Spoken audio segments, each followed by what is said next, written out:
jadi momok, masih belum ada solusinya, seakan-akan masih belum tertangani dengan baik, ya sehingga akhirnya timbul stigma penyakit itu nggak bisa disembuhkan, kemudian hanya bisa dikontrol, kemudian pengobatan sifatnya simptomatis. Nah ini akan menjawab, ya mengapa metode pengobatan penyakit degeneratif dan sel abnormal dewasa ini belum bisa menjadi solusi tuntas? Karena apa? Karena kita ini kurang satu lupa tiga. Kurang satu lupa tiga.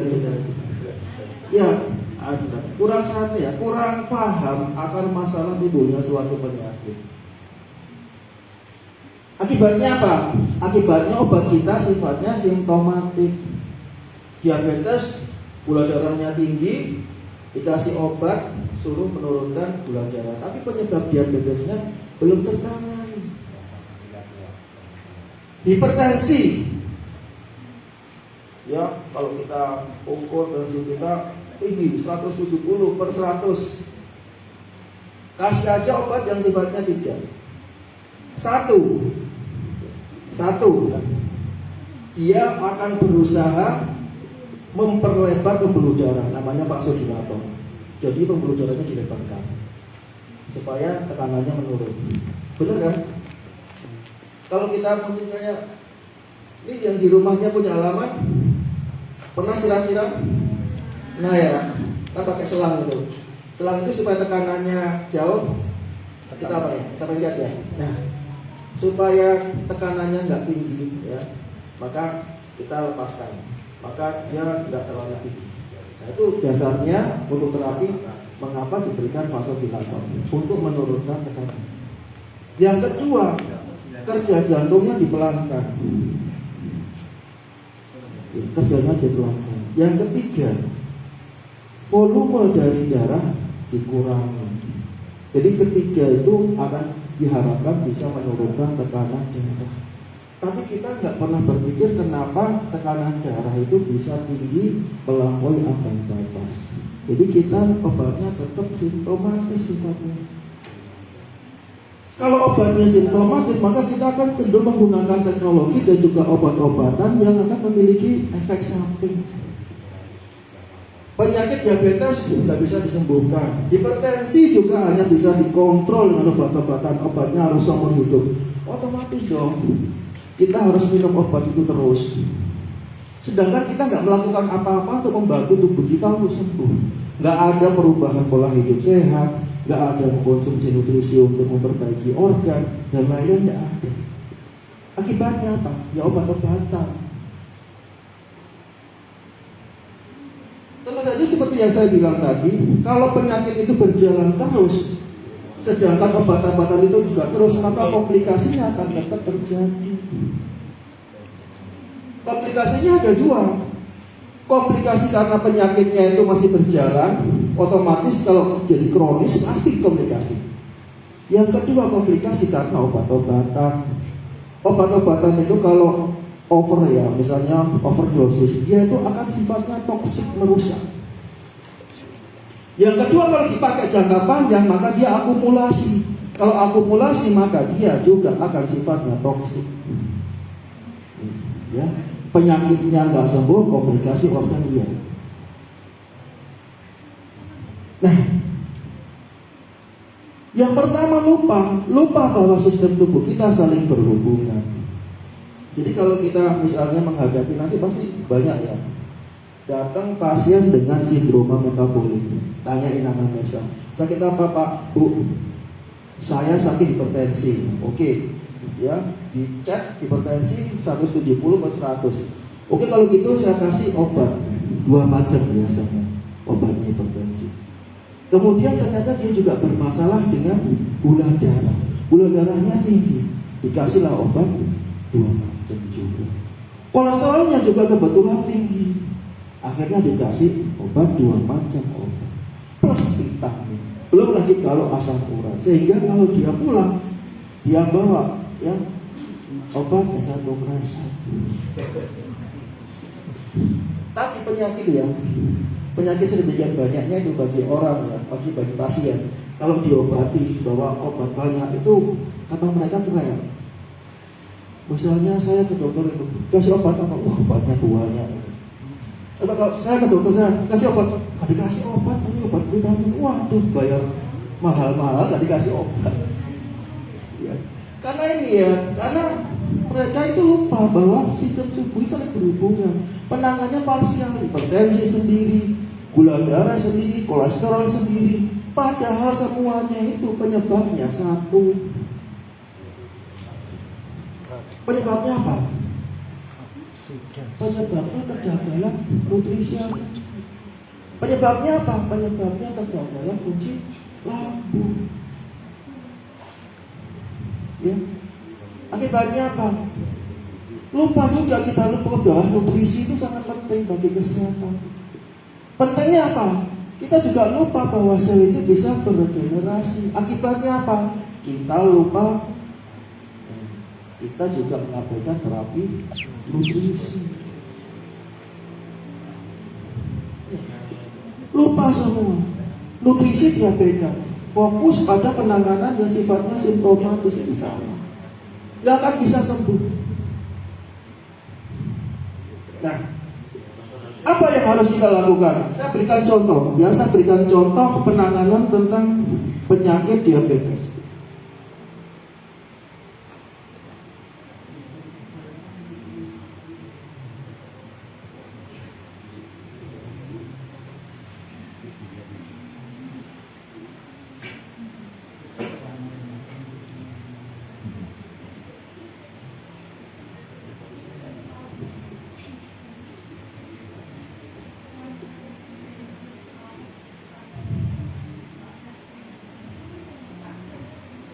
Oke ya, saya kasih contoh penyakit diabetes, penyakit yang paling banyak terjadi di masyarakat. Diabetes tipe 2. Diabetes tipe 2 adalah diabetes yang banyak terjadi pada mereka yang sudah berumur atau adult onset. Terjadinya pada mereka yang sudah dewasa. Disebut juga non-insulin dependent diabetes mellitus. Diabetes yang disebabkan karena resistensi insulin. Jadi sebenarnya pada diabetes tipe 2 ini insulinnya gak ada masalah, insulinnya cukup jumlahnya, tapi dia tidak efektif. Karena apa? Karena reseptor insulinnya tidak berfungsi, sehingga yang terjadi adalah tubuh kita kekurangan insulin efektif. Kenapa terjadi diabetes tipe 2? Ini disebabkan karena resistensi insulin. Ingat itu. Jadi bukan kekurangan insulin. Kekurangan insulin adalah suatu kondisi yang pada tahap lanjut terjadinya diabetes tipe 2. Jadi bukan pada tahap awal. Kalau pada tahap awal diabetes tipe 2 ditangani dengan cara yang baik, dengan cara yang tepat, maka tidak akan terjadi namanya tubuh kita kekurangan insulin itu. Karena itu kalau misalnya kita sudah melakukan screening, ya pada tahap awal sudah terjadi diabetes tipe 2, maka cara mengobatinya harus tepat. Karena kalau enggak, maka lama-kelamaan organ tubuh kita juga akan melemah, termasuk pankreas tadi. Apalagi tadi itu dipaksa untuk memproduksi insulin dengan lebih banyak. Ini yang terjadi. Diabetes tipe 2 itu karena resistensi insulin. Kenapa sih kok terjadi resistensi insulin? Itu karena reseptor insulinnya tidak sensitif. Reseptor insulin itu ada di permukaan sel. Jadi dia itu kayak pintu. Jadi kalau glukosa itu mau masuk diantar sama insulin, maka pintunya dibuka baru bisa masuk. Kalau reseptornya nggak berfungsi, maka pintunya itu tetap nutup. Makanannya nggak bisa masuk. Glukosa itu makanan bagi sel. Nah, yang di dalam rumah tetap kelaparan. Karena kelaparan dia telepon sama Gojek, minta diantar makanan. Begitu diketok datang, kita nggak dengar, makanannya ditaruh di luar. Karena belum dikirim-kirim, saya telepon lagi Gojek, diketok lagi, saya nggak dengar, ditaruh di luar. Jadi makanannya itu banyak di luar. Maka kenapa glukosanya numpuk di luar? Itu karena nggak bisa masuk ke dalam sel. Kenapa kok nggak bisa masuk? Karena reseptor insulinnya nggak sensitif. Nah, kenapa bisa terjadi reseptor insulin nggak sensitif? Itu karena kegagalan metabolisme lemak. Mengapa bisa terjadi kegagalan metabolisme lemak? Itu karena enzim lipoprotein lipase tidak tersedia. Mengapa kok enzim lipoprotein lipase tidak tersedia? Adalah karena kegagalan suplai asam amino. Mengapa kok asam aminonya nggak cukup? Karena kegagalan pemecahan protein. Karena asam amino itu dari protein. Mengapa ini bisa terjadi? Karena asam lambung kita meningkat. Karena fungsi lambung kita tidak berfungsi dengan normal, tidak fisiologis. Nah, kenapa kok asam lambungnya netral? Adalah gangguan lambung. Karena kita mengkonsumsi obat lambung, karena kita mengkonsumsi air alkali. Ya, saya garis bawahi resistensi insulin. Resistensi insulin berarti insulinnya, ya, reseptor insulin tidak bekerja dengan baik. Akibatnya apa? Terjadi resistensi insulin. Glukosa tidak bisa masuk ke dalam sel. Saya garis bawahi karena apa? Terjadinya resistensi insulin ini ternyata bukan saja menyebabkan penyakit diabetes, tapi juga penyakit yang lain. Mau penyakit kanker, mau penyakit jantung, mau penyakit ginjal, mau penyakit autoimun, ternyata penyebabnya adalah resistensi insulin.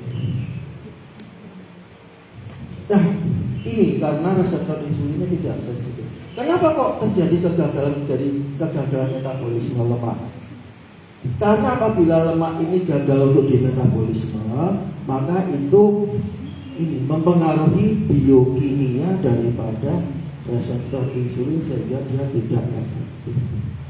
Apa sih ini enzim lipoprotein lipase? Apa sih kegagalan metabolisme lemak ini? Kegagalan metabolisme lemak ini adalah lemak itu seharusnya menjadi salah satu nutrisi yang diperlukan oleh tubuh kita untuk memproduksi energi. Tadi yang saya jelaskan bahwa lemak itu adalah calon nutrisi. Yang dibutuhkan adalah asam lemak. Asam lemaknya itu nggak bisa diproduksi dari sini. Kenapa? Karena lemak ini nggak dipotong. Lemak ini bahasa medisnya apa? Trigliserid. Trigliserid itu terdiri dari satu gliserol yang mengikat 3 asam lemak. Ya, satu gliserol mengikat asam lemak. Harusnya dia dipotong. Asam lemak ini yang akan masuk ke dalam sel. Yang potong apa? Yang potong adalah enzim lipase. Kalau enzim ini tidak ada atau kurang, maka lemak ini juga tidak akan dipecah. Asam lemaknya akan tidak terpenuhi karena nggak dipecah. Biasanya itu berefek, ya. Kalau misalnya katakanlah tubuh kita makan lemak banyak, tapi lipase nggak ada, maka lemak itu akan ditumpuk menjadi lemak apa? Menjadi lemak visceral. Dan itu akan merangsang proses inflamasi kronis yang akan menyebabkan terjadinya reseptor insulin yang terganggu sensitivitas. Iya, jadi lipasenya harus ada. Lipasenya dibuat dari mana? Asam amino. Kenapa kok saya bilang ini penting sekali ya untuk memotong lemak? Ini kalau ibaratnya saya tanya, Bapak makan semangka enggak? Makan semangka. Kalau misalnya Pak Subani ada di belakang ini, semangkanya bulat ini, saya hidangkan di Bapak di bulat-bulat ini, saya suruh makan, Bapak makan enggak? Gimana cara makannya? Dipotong dulu. Dipotong pakai apa?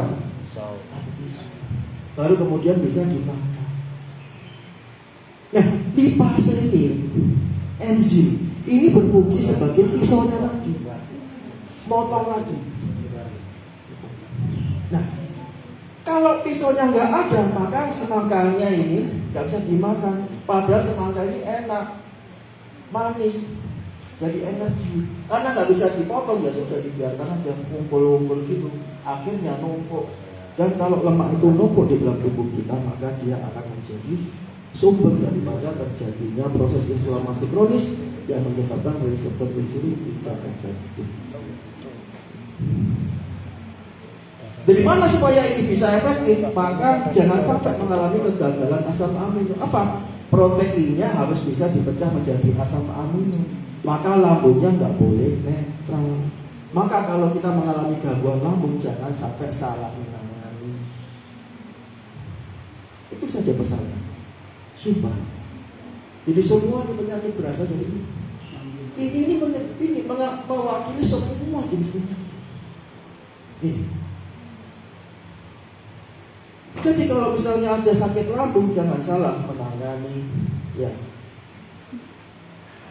Kalau misalnya ada seorang pasien sakit lambung, apa yang dilakukan? Obatnya apa? Promak. Satu, promak. Promak itu antasida. Yang kedua apa? Emilata termasuk antasida. Yang kedua apa? Misalnya golongan simetidin, ranitidin, pamotidin, tahu? Golongan apa itu? Golongan H2 blocker. Dia berusaha untuk menghambat produksi asam lemak. Produksi asam lambung. Produksi asam lambung. Yang ketiga, omeprazol, lansoprazol. Itu golongan apa? Proton pump inhibitor. Itu dia blokade asam lambung. Asam lambungnya tidak boleh diproduksi. Kemudian sukralfat. Sukralfat itu sifatnya dia melapisi lambung.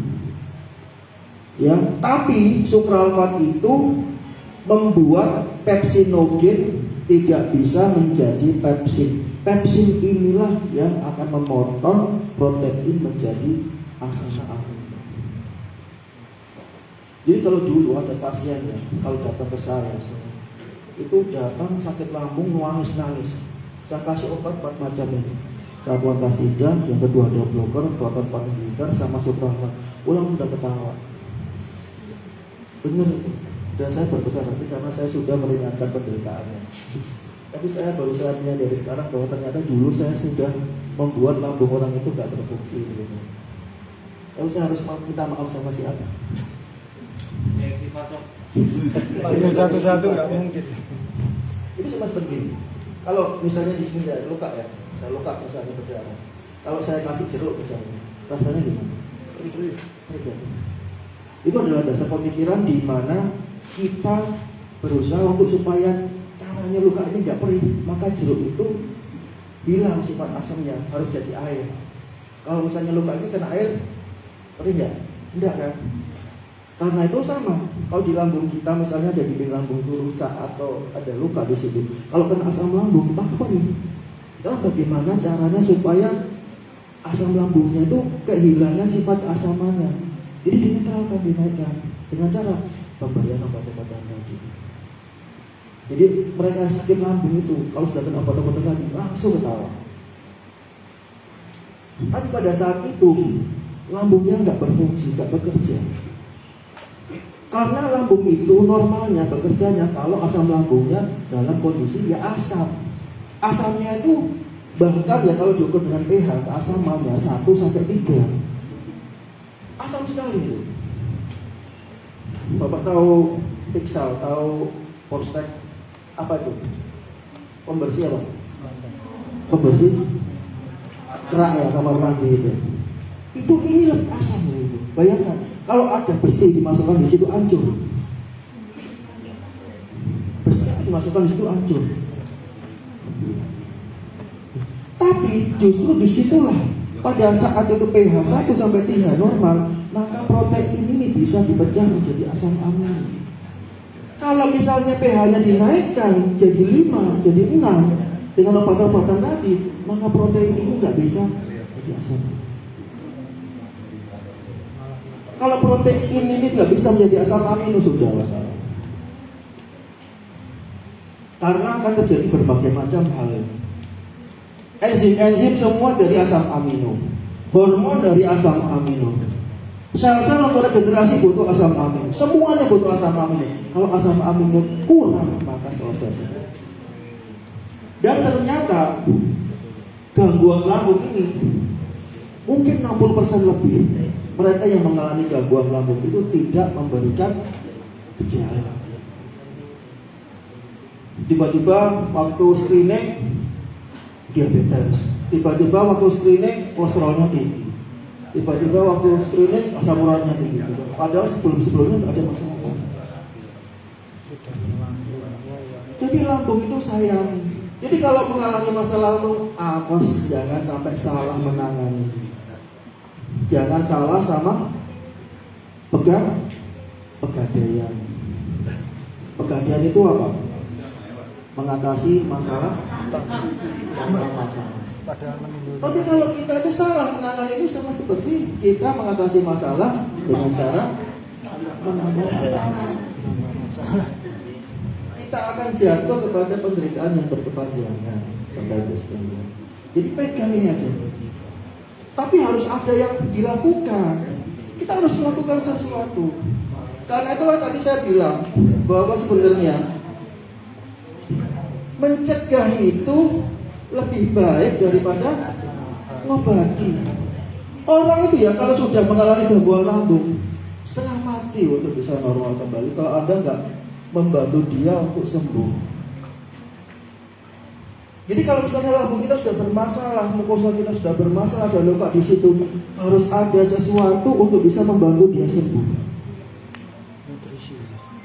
Dan riset kami untuk masalah lambung ini, ya kita riset terakhir itu, bahkan kita riset dengan tim riset dari Universitas Pajajaran, ya pimpinan dari Profesor Muhtaridi. Kita coba untuk merusak namanya mencit ya, tikus putih. Tikus putih itu kita rusak lambungnya. Kita rusak lambungnya dengan HCl tinggi, HCl yang kadarnya pekat sekali sehingga rusak. Begitu dikasih HCl itu langsung tikusnya udah tidak karu-karuan. Ada yang dua macam melakukan, yang satu dibiarkan saja, yang kedua dikasih obat-obatan lambung tadi, yang ketiga dengan nutrisi kardus. Dan yang dua tadi tidak teratasi, dan yang diberi nutrisi kardus itu lambungnya rilis, lambungnya membaik hanya dalam waktu 1 jam. Dan itu ada buktinya. 1 jam normal. Dan itu kalau misalnya itu suatu hal yang membuktikan bahwa kalau kita tidak melakukan sesuatu membantu lambung kita untuk normal kembali, maka lambung kita nggak akan bisa normal kembali. Dan ini kenapa? Kalau saya bilang tadi, kalau seakan-akan misalnya terapi medis tidak bermanfaat sampai saat ini, dan membedakannya dengan konsep pendekatan konservatif dalam menangani masalah seperti ini, masalah penyakit degeneratif, dalam hal ini contohnya adalah diabetes. Karena apa? Karena medis itu mainnya di sini. Melihat diabetes itu kedua aja. Gejalanya apa? Gejalanya gula darahnya tinggi, dikasih obat supaya gula darahnya turun. Oh gatal-gatal dikasih obat gatal-gatal aja. Tak ngerti bahwa gatal-gatalnya itu karena prosesnya. Kalau konsep karus, dia nanganinya di sini. Kalau Anda nanginya di sini, ya Anda nanginya, maka ini akan terjadi. Anda nangani di sini ya, ini terjadi. Nangani di sini, ini juga terjadi. Tapi kalau di sini, maka ini semuanya di sini. Jadi lambung itu jangan diremehkan. Lambung ini bukan aksesoris. Lambung ini vital sekali. Dan itu rahasianya, Bapak Ibu, yang kita harus lakukan. bagaimana supaya kita menormalkan kondisi lambung. Kalau lambung kita beres, maka semua beres, insya Allah. Sesimpel itu. Ya. Sulit enggak ya? Enggak sulit ya? Nah ini ya pendekatan nih. Jadi jangan sampai salah ketika kamu belajar ya, atau belajar sulit-sulit ya, segi praktis penanganan penyakit A, B, C, tapi kamu lupa di sini. Ini itu kemana-mana. Jangan lihat itu muaranya saja, tapi asalnya ini kan kamu atasi, kau saksikan biologis, ya. Nah, ini ya saya contohkan. Kalau kamu pendekatan medis aja, maka fokus sama insulin sama obat, misalnya anti diabetes. Sudah bisa dipastikan itu gagal. Tapi kalau kamu menerapkan ini, ya konsep Thomas tadi, konsep Thomas, maka perbaikan normal, perbaikan nutrisi sel, dan akan terjadi perbaikan metabolisme. Kalau fokus medis, fokus ini aja akan gagal. Kalau gagal itu sudah pasti akan terjadi komplikasi. Ya.